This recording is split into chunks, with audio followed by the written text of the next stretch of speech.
Could something like this be in our future for long-duration travel? Today we talk about overlanding.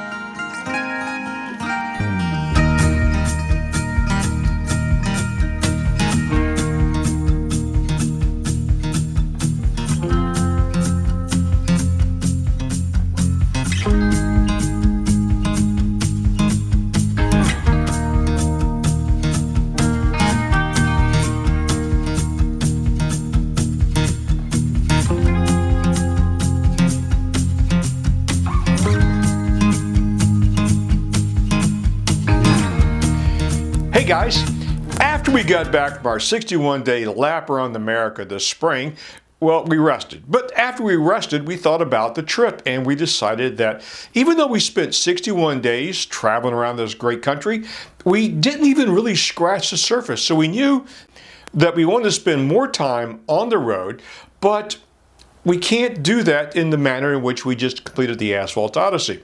Staying in hotels and eating restaurant meals on a regular basis will simply is financially unsustainable. We knew we wanted to be more self-reliant. In other words, get away from the chain hotels, hotels in general, away from as many restaurant meals as we could avoid, and getting way off of the interstate. We spent way too much time on the interstate, but that's another story.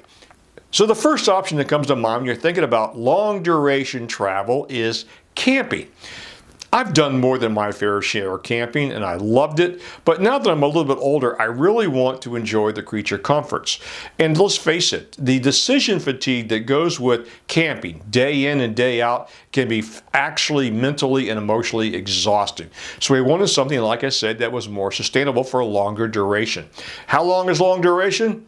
Well, at least 2 months and maybe even 4, 5, or 6 months. That will fit our lifestyle.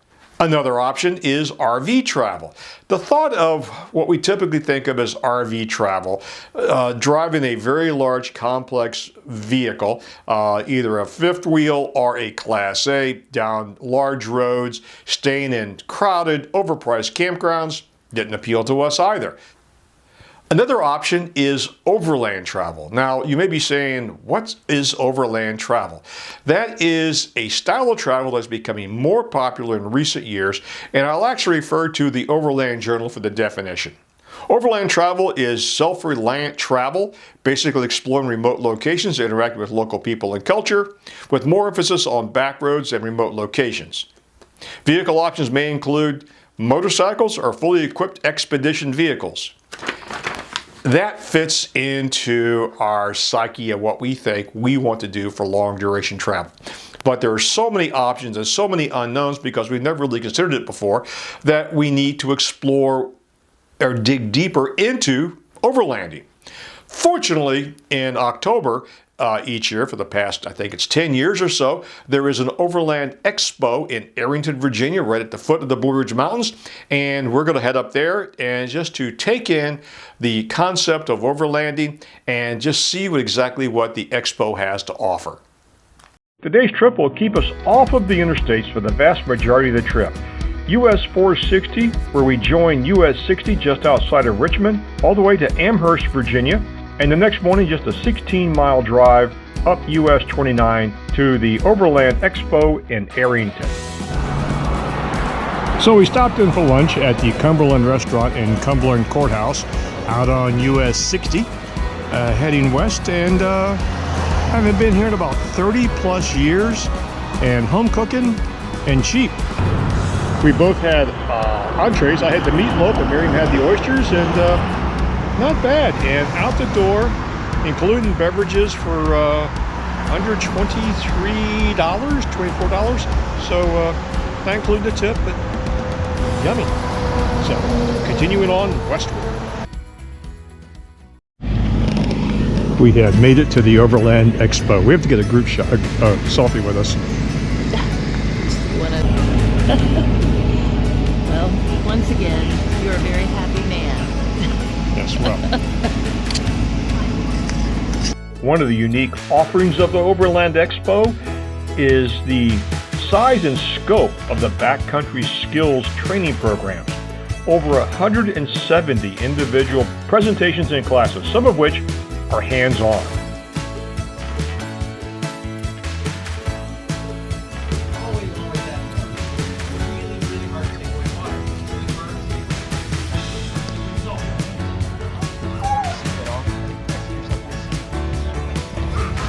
So we're in the backcountry skills area, and we just watched a presentation from a chef who specializes in outdoor travel cuisine.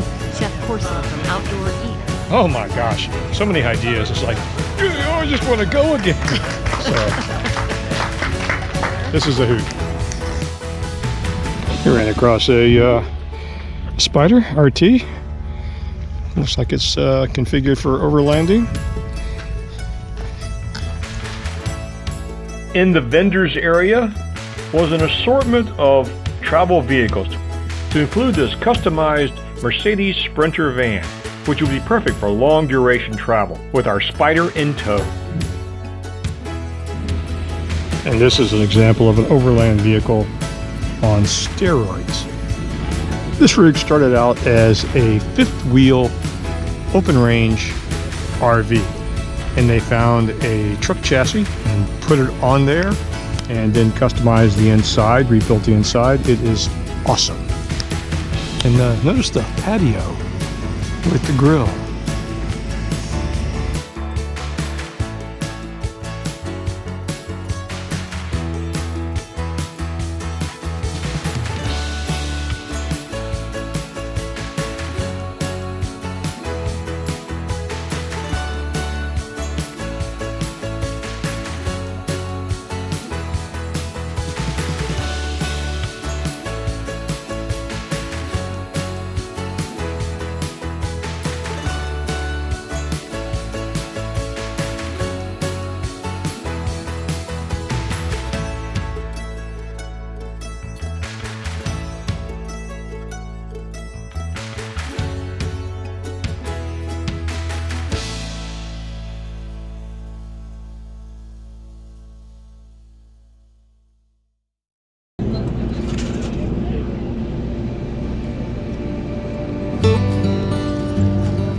Miriam, what do you have for breakfast?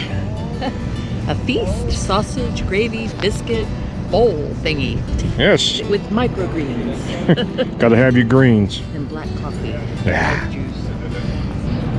So we're having our breakfast, and we're in the skills area for those folks who are interested in off-roading or really doing overland experience in really unimproved environments. You can sign up to do an overland course through rough terrain in rock beds to build your skill set. And you know, I didn't know how big of a community this is till yesterday. The speakers we were talking to, one couple had toured pretty much the world in their overland vehicle, and they didn't have a big one. They had a vehicle where basically they slept on in a tent, cooked outside, and were in a four-wheel drive type vehicle carrying all their gear pretty much around the world. And it wasn't just the presenters, it was the audience were also world travelers in the overland style, going through Tibet, going through India, Pakistan. And the cutest thing from Pakistan, if you're familiar with your social studies, Pakistan and India have a hostile border, hostile neighbors. And so at the end of the day, when they close the only border into the two countries, they have a ceremony where each slams the door on the other one. So interesting. But I had no idea there were so many other like-minded people. But this is one of 4, I believe it is, Overland Expos each year. And it's a hoot.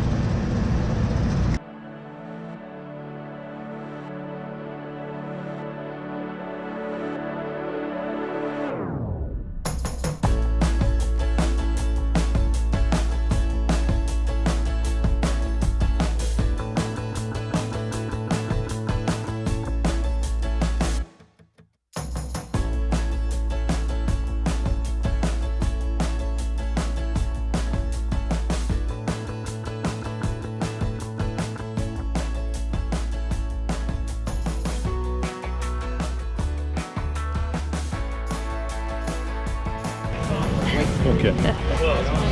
So we came. Product placement. There you go.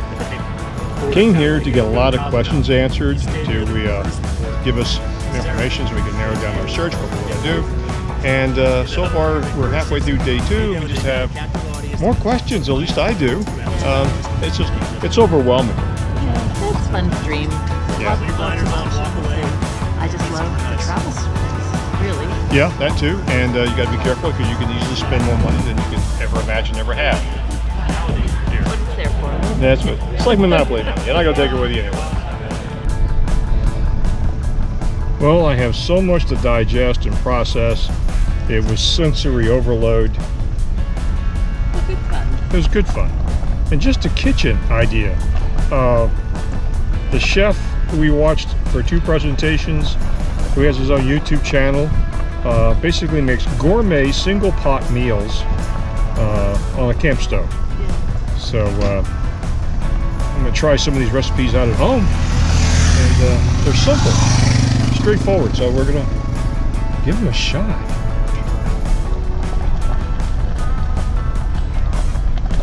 You know, right now I think I want to come back next year, but we'll see.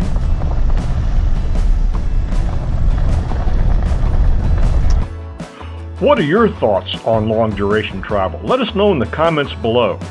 If you like this video, give it a thumbs up. If you don't like it, give it a thumbs down. And please don't forget to subscribe. Y'all take care. We don't know where we're going, we just wanna get gone.